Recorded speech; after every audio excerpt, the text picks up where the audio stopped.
5 communication mistakes to avoid at work. As we get into 2024, it's time to check that your communication skills are up to speed to make you as effective as possible in the workplace. A great place to start is some mistakes. So we're going to talk about the 5 top mistakes to avoid in your communication at work. You can check which of them you're doing, and there are some really easy fixes so you can stop doing them. My name's Jonathan Kahn. I'm a communication coach. I spend the last 10 years teaching people the skills they need to be more effective at work through communication. And I've coached people around the world, from designers to engineers to surgeons and CEOs. This channel is all about the skills, techniques, approaches to communication that you need to use at work to take the knowledge you already have, the expertise you already have, and apply it as effectively as possible. Today, I'm going to show you 5 communication mistakes to avoid at work. So let's get started.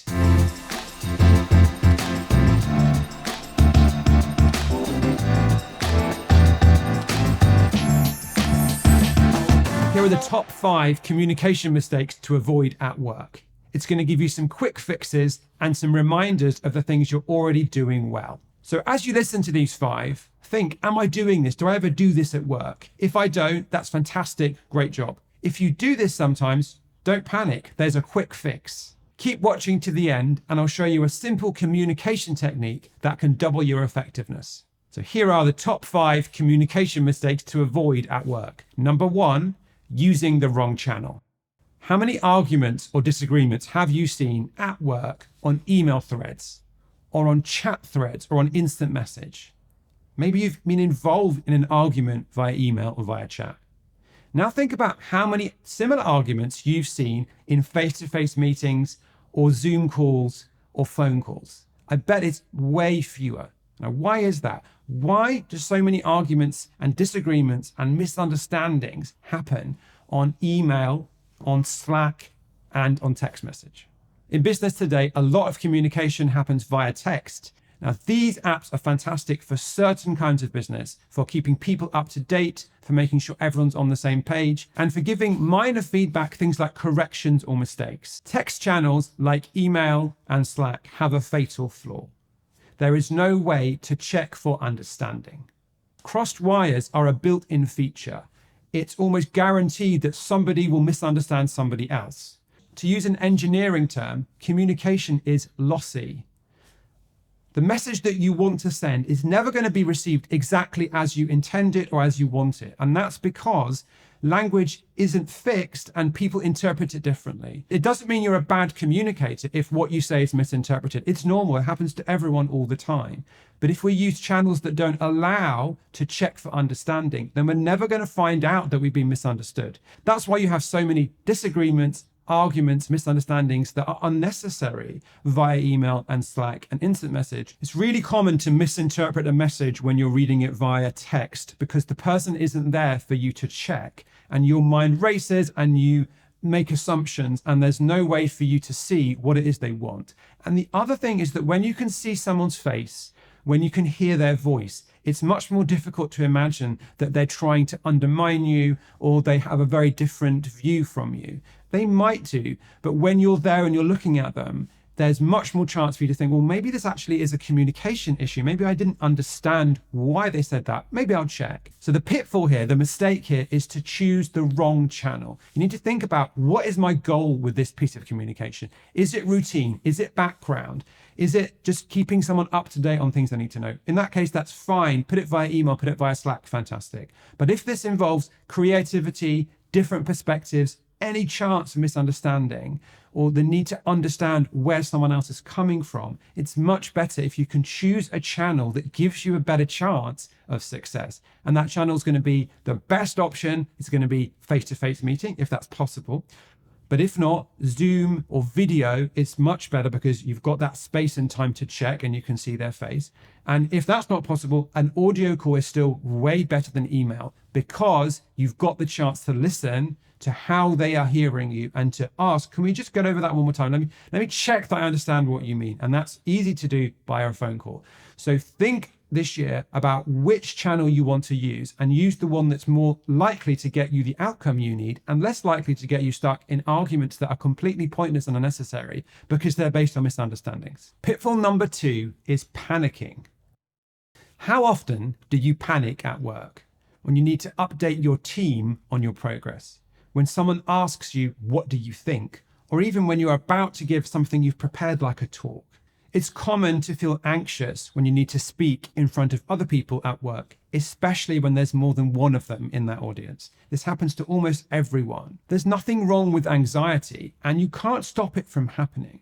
But if you're panicking when you get up there speaking to people, you're not going to do a very good job because your focus is going to be on yourself instead of on the audience. So you need to notice that anxiety and try not to let it drive your behavior. Now, you might find yourself when you're anxious and when you're panicking, trying to control the outcome of this interaction, trying to overplan or trying to make it impossible for anything to go wrong. You might find yourself going stiff and rigid and really kind of retreating into yourself.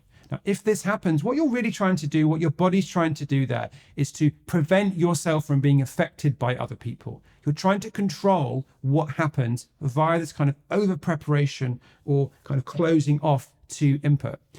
But the problem with this is communication can't work if you're not open to being changed by other people. The paradox of anxiety is when we get into an anxious state, we tend to do things that make us less effective. We try and control, we get stiff, we look inwards. When what we need to do is say, okay, to the anxiety, accept that it's there. But instead of getting stiff and trying to control, we need to accept that successful communication is about being changed by other people. Yes, we may want to change their views, but we also need to be open to their way of seeing things. Instead of panicking or over planning or getting really stiff so you can try and get it exactly right, you need to let go, go with the flow, and focus on whether you can give them something that they need. Give them a good experience. And that's going to be more about being open to their needs, what they're saying, what you can see by looking at them, than it is thinking about how you can stay in control. So here are some hacks you can use to connect to anyone. Whenever you feel this panic coming on, this is a way you can connect, whether it's one person or 100. Ask them a question. How are you doing? What's important to you? Please raise your hand if you're aware of this thing. This just gives you that two-way connection where you are then open to what they're saying, but it also gives you some evidence that maybe you're doing better than you might be thinking. Try and get live feedback or questions from the audience. Who's got issues? Who's got ideas? What would you like me to talk about? Which areas are unclear? Once you get into a two-way flow with your audience, the anxiety will dissipate. It will still be there, but it won't be controlling you and you won't be panicking anymore. And that means you'll be in flow, in connection with the audience, and things are just going to go much better as soon as you get into that state. So your job when you panic is to notice it, try and get out of that controlling state and into that open, calm state where you can connect with someone else and see where we're going to go. Communication mistake number 3, not reading the room. What's the biggest problem with public speaking in the workplace? It's failing to read the room, not understanding who you're talking to, what they want, and how you can meet that. So what do I mean by failing to read the room? Well, most people in the workplace, they know their stuff, they know their area, particularly the ones who are called on to speak in public. They're experts, they have knowledge, they have experience, or they know where we should be going, they know their strategy. But what they don't know is why or how that's relevant to other people. They don't know how other people see this, and therefore what they should be sharing with those people to be relevant, to be interesting, or to help those people do their jobs better. Okay, so at face value, reading the room means when you get in a room of people, a physical room, not noticing what everyone in that room is needing, like what the mood is, who they are, how they're feeling. Like a classic example would be that they're desperate to go to lunch and you talk for half an hour. Now that's a kind of literal not reading the room, but this actually goes a bit deeper than that. It's not just about being aware when you're in a room of what that audience is looking for. It's also before you get in the room, before you sit down with an audience, before you address people on a Zoom call, understanding who you're talking to and what they want. And this is different from knowing stuff, because you do know stuff, you have expertise, you know what we should do, you know the issues, you know the areas. But do you know how that is seen from HR, from the people who run the company, from finance, from all these different operational teams? Probably not, because you don't know exactly what's going on in all those places. So reading the room, for me, is not just about when you show up and talk to people, but thinking beforehand, researching beforehand. Who are they? What do they want from me? What can I do to give them what they need? And that is about understanding an audience or a number of different audiences and making sure you're tailoring what you have to say, not to the way you and your department see something, but to the way the people you're talking to right now. The information they need, what's relevant, what's interesting, what's helpful, or what's useful to them. Pitfall number 4 is waiting for your chance to speak. When you're in a meeting, have you ever done this?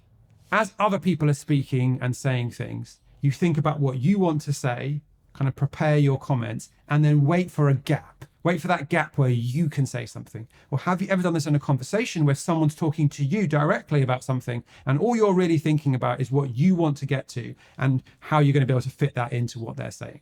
There's a saying, listening is not waiting for your chance to speak. And that's because this is not communication. If I'm just waiting for you to finish, but basically ignoring what you say or finding a place I can slot my idea in, I'm not communicating with you. I'm not really paying attention to what's important to you. And then most likely you're not going to listen to what I'm saying either, because what I said doesn't really relate to what you said, apart from some excuse I found to bring my point in. And so if that's happening, we're not really communicating. We're not really doing anything that we couldn't do by sending each other memos, okay? So when this happens, we tend to talk past each other. I'm saying my thing, you're saying your thing. There's no real link between those things. So what you need to do is separate out the stages. Is this a time to be saying your thing, or is this a time to be listening to what's important to the other person? And instead of waiting for a gap, try and pay attention to what's important to that person. And in a minute, I'm going to give you a technique you can use to make this even more effective. But for now, think about, am I waiting for a gap, or can I pay more attention to what's important to them? And maybe then I can relate what I want to say to what they're talking about, and we can have that interchange. And mistake number 5 is trying to make yourself look smart. When people ask you to share your views at work, do you try and make yourself look smart? Do you try and say clever or sophisticated or profound things? This is a mistake. Effective communicators don't make themselves look smart. They make their audiences feel smart by explaining things to them in a simple way that allows that audience to do something or understand something that they didn't previously know. So your goal with communication at work isn't to say profound things, isn't to be clever or sophisticated. Your role is to be clear and to move your audience forward so they understand something or they know something that they didn't know before. They feel more smart, they feel more sophisticated because of what you told them, which is a simple explanation of something that they previously thought was complicated or beyond their reach. Effective communicators break things down. They explain things in simple language. They tell you where you should be paying attention so that you can get what you need. And that's what you need to do when you're asked to share your view. Not to sound clever and sophisticated and profound, but instead to simply explain how your audience, the people who've asked you the question, can do what they need to do as quickly as possible by focusing on something or by understanding a concept or by taking a simple action. And that's what your audience wants from you. And if you do that, they will perceive you as being a fantastic communicator, not because you are clever, but because you can understand what's important to that audience. So that was my 5 communication pitfalls to avoid in the workplace. They are using the wrong channel, panicking, failing to read the room, waiting for your chance to speak, and making yourself look smart. But before you go, I've got another technique to show you. I've got something that's going to double your effectiveness at work. And that is a simple technique called active listening. Now, whenever you're in these interactions, you're with other people, you need to understand what's important to a colleague or a different department or something like that, or you'll ask questions after you share your views. Use active listening. It's a way to check that you understand what's important to anyone without having to have any background knowledge, without having to understand their area, without having to have any kind of smarts. All you've got to do is listen and imagine what it's like to be them. To do active listening, we ask an open question of what's important to you. What are the benefits to you of this? What are you hoping for this year? Something like that, an open question. You then listen and imagine what it's like to be them. And then you say, it sounds like you something, because something. Did I get that right? And then they will tell you. And sometimes you'll get it right and they'll tell you more stuff. Sometimes you won't. And that's fine, because your job in active listening is to get a better idea of what's important. So you keep trying. You say, oh, okay, so it sounds like maybe you want to do this because of this reason, and this is important to you. Did I get that right? And just keep doing that and keep paying attention and keep imagining until you get a better sense of what matters, what makes that person tick. And you'll find that in a few rounds of that technique, you actually make some connection with that person and understand what's important to them. Now, you can use this whenever you need to understand how someone else thinks, what's important to them, what they want from you, or even why they're bothered with you. Like, why do they not like your report? Well, use that technique and you'll find out pretty quickly. So that's active listening. Start using that whenever you need to listen and understand what's important to someone else. All right, so that was my 5 pitfalls to avoid when you're communicating at work. I hope you found that useful. You found some stuff you're doing well already, and you found some tips to improve. This channel is all about tips, techniques, and tricks you can use to take your existing knowledge and make it more effective in the workplace. So make sure you hit subscribe so you hear whenever we drop a new video about a skill or a technique you can use. I'm Jonathan Kahn, communication coach, and I'll see you next time.